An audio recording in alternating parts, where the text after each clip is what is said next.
बिस्मिल्लाहिर्रहमानिर्रहीम रब्बि इश्रह ली सदरी व यस्सिर ली अमरी वाहलुल उक़दतम मिन लिसानी यफ़क़हू क़ौली। अस्सलाम वालेकुम स्टूडेंट्स, आज हम अपना लेक्चर नंबर 3 स्टार्ट करेंगे। आपकी आज की diary Q number 3 reading book page number 27 to 28। हम लोगों ने जो चैप्टर स्टार्ट किया है उसका नेम है लाइफ फंक्शंस। तो लाइफ फंक्शंस को परफॉर्म करने के लिए कोई भी स्पीशीज़ हैं तो उनकी 7 करेक्टरिस्टिक्स होती हैं। सबसे पहली करेक्टरिस्टिक उनकी है मूवमेंट, फिर growth, third one is food, fourth respiration, fifth waste या एक्सक्रीशन, सिक्स्थ सेंसिटिविटी और सेवन्थ पे हमारे पास रिप्रोडक्शन। इनमें से कुछ तो हमने डिटेल से एक्सप्लेन कर दी हैं और कुछ का हम नेक्स्ट लेक्चर्स में पढ़ेंगे और कुछ का आज। सबसे पहले मूवमेंट, इसके बारे में हमने डिस्कस किया था कि कुछ स्पीशीज़ ऐसी होती हैं जो कि एक जगह से दूसरी जगह मूव कर लेती हैं, जैसे कि एनिमल्स हैं तो वो एक जगह से दूसरी जगह मूव करते हैं अपनी खुराक के लिए और शेल्टर के लिए। लेकिन प्लांट्स वो ऐसी स्पीशीज़ हैं जो कि मूव नहीं कर सकती हैं, उनकी डिफरेंट तरह की मूवमेंट होती है। Next one is growth. तो ग्रोथ के बारे में भी हम लोगों ने ये डिस्कस किया था कि कुछ स्पीशीज़ की ग्रोथ बहुत स्लोली होती है और कुछ की फास्ट होती है। थर्ड फूड, कुछ स्पीशीज़ ऐसी होती हैं जो कि अपनी खुराक खुद बना सकती हैं, जैसे कि प्लांट्स हैं वो फोटोसिंथेसिस के ज़रिए अपनी खुराक खुद बना लेती हैं। लेकिन कुछ स्पीशीज़ ऐसी होती हैं जो कि प्लांट्स पे या दूसरे एनिमल्स पे डिपेंडेंट होती हैं फूड के लिए, यानी एनिमल्स वगैरह, तो वो अपनी खुराक खुद नहीं बना सकते।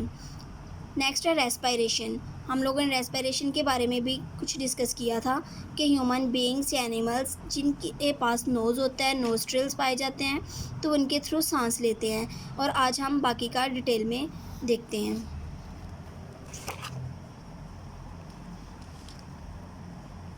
Water contains dissolved gases, fish, prawns, crabs and tadpoles breathe through the gills. हाँ, वाटर के अंदर मुख्तलिफ़ तरह की गैसेस होती हैं जो कि उसमें डिज़ोल्व हुई होती हैं, जैसे हाइड्रोजन, ऑक्सीजन वगैरह।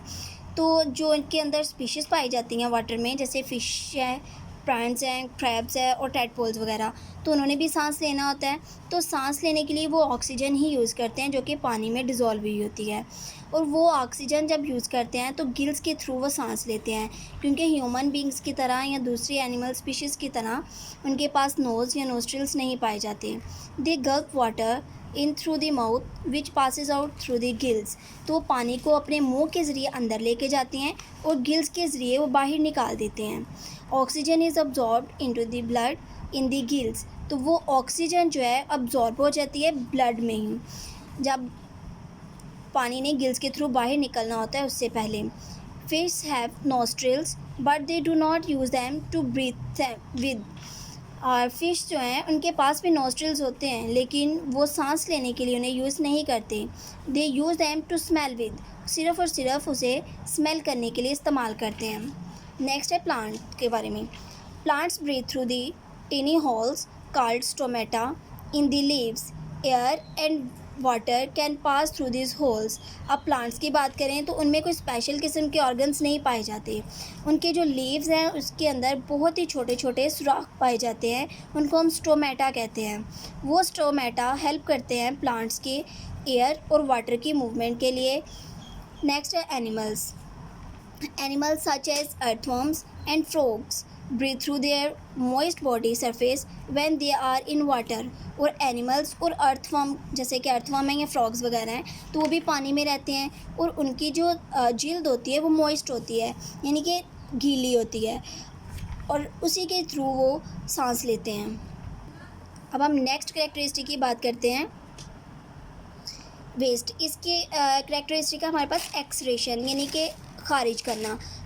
जैसे कि हम लोग खुराक खाते हैं तो कुछ खुराक ऐसी होती है जो हमारी बॉडी में डाइजेस्ट नहीं हो पाती है, तो वो हमारे लिए वेस्ट होती है। हमारी बॉडी से उसका एक्सक्रीशन हो जाना, यानी खारिज हो जाना, ही हमारे लिए बेहतर होता है।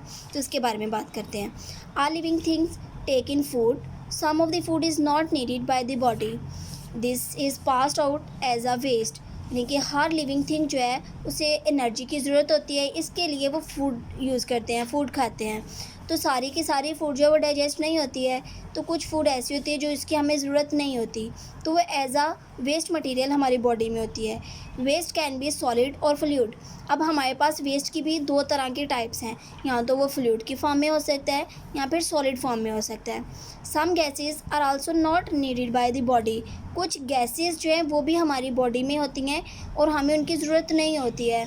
For example humans do not need the carbon dioxide in air. जैसे कि हम ह्यूमन बींग्स हैं तो हमें कार्बन डाइऑक्साइड की ज़रूरत नहीं होती, लेकिन जब हम सांस लेते हैं तो ऑक्सीजन के साथ कार्बन डाइऑक्साइड भी हमारी बॉडी में जाती है, तो उसकी ज़रूरत नहीं होती। This is exhaled as a waste air. तो जब हम एक्सहेल करते हैं तो वही वेस्ट एयर यानी कार्बन डाइऑक्साइड हमारी बॉडी से बाहर चली जाती है। The process in which the body removes waste from the blood tissues और ऑर्गन इज़ कॉल्ड एक्सक्रीशन। और ऐसा प्रोसेस जिसमें वेस्ट मटेरियल का हमारी बॉडी से निकल जाना एक्सक्रीशन कहलाता है। अब हम नेक्स्ट करेक्टरिस्टिक के बारे में बात करेंगे, सेंसिटिविटी के बारे में। Many animals have the same senses as humans.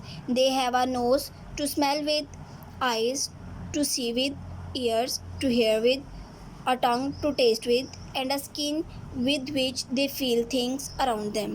अब हम जानते हैं कि हमारे जो सेंसिटिव ऑर्गन्स हैं वो 5 हैं, से एक नोज़ है, आइज़ हैं, हेयर के लिए हमारे पास एयर्स होते हैं, और टंग होती है टेस्ट के लिए, और स्किन है। ये 5 हमारे पास सेंसिटिविटी के लिए ऑर्गन्स हैं, और ये पांचों के पांचों ह्यूमन बींग्स में भी और कुछ एनिमल्स ऐसे होते हैं जिनमें भी ये पाए जाते हैं और सेंसिटिविटी के लिए इसने इस्तेमाल किया जाता है। सम क्रिएचर्स फील और sense things with special body parts. लेकिन कुछ क्रिएचर्स यानी कुछ ऐसे भी क्रिएचर्स होती हैं कि जिनके पास ये सारे बॉडी पार्ट्स नहीं होते, उनके पास स्पेशल बॉडी पार्ट्स होते हैं इन चीज़ों को फील करने के लिए, यानी देखने के लिए, सुनने के लिए, टेस्ट करने के लिए, या फिर किसी भी चीज़ को फील करने के लिए। इंसेक्ट्स की बात करें तो इंसेक्ट्स के पास फीलर्स होते हैं या फिर एंटीना वगैरह होते हैं, with which they can sense what is around them, जिसके ज़रिए वो ये सेंस कर सकते हैं कि उनके नज़दीक इर्द गिर्द उनके क्या हो रहा है या क्या चीज़ है। Fly above food, a fly taste with its feet. अब जब मक्खियों की बात है, फ्लाइज़ की बात कर रहे हैं, तो इसमें क्या है कि वो फूड के ऊपर जो है उड़ रही होती है, मंडला रही होती हैं, तो उनके जो फीट होते हैं यानी पाँव जो हैं वही टेस्ट कर रहे होते हैं फूड को। नेक्स्ट है snake. Snake have a long tongue, उसकी लंबी ज़बान होती है। These pick up chemical particles from the air and ground. और ये जो टंग है उसकी हेल्प करती है केमिकल पार्टिकल्स को पिक करने के लिए, ना सिर्फ हवा से बल्कि ग्राउंड से भी यानी ज़मीन से। A special organ in the head reacts to scents. तो अब ये जिनके पास स्पेशल ऑर्गन होते हैं जो कि इनके हेड में पाए जाते हैं, वो सेंट्स यानी खुशबू वगैरह है उसको सेंस करते हैं। It helps the snake to trail its prey. और यही जो सेंट है, खुशबू है, उसके शिकार को पकड़ने में उसकी हेल्प करती है। A zebra uses a combination of sense of sight, hearing and smell to tell if there is a lion nearby. अब ये जो हम ज़ेब्रा है उसके पास भी सेंसेस होती हैं, जैसे उसके पास है कॉम्बिनेशन है सेंसेस का, साइट, हेयरिंग और स्मेल की। तो इन्हीं सेंसेस के ज़रिए ही वो ये जान पाता है कि उसके पास ख़तरा है या नहीं, यानी लाइन जो है वो उसके आसपास है या नहीं है। नेक्स्ट है spiders. Spiders have hairy legs. उसकी जो टांगें होती हैं उसके पास 8 टांगें होती हैं स्पाइडर के पास, तो वो आठों की आठों ऐसे लग रही होती है जैसे हेयर होते हैं, यानी बाल होते हैं। This pick up movements when small insects are caught up in its web. तो ये वेब की तरह फैला हुआ होता है, इनका जाल की तरह होती हैं टांगें, तो इसके अंदर वो इंसेक्ट्स को पकड़ लेती हैं अपने खुराक के तौर पे भी। आई होप आप लोगों को समझ आ गई होगी। जज़ाकल्लाह।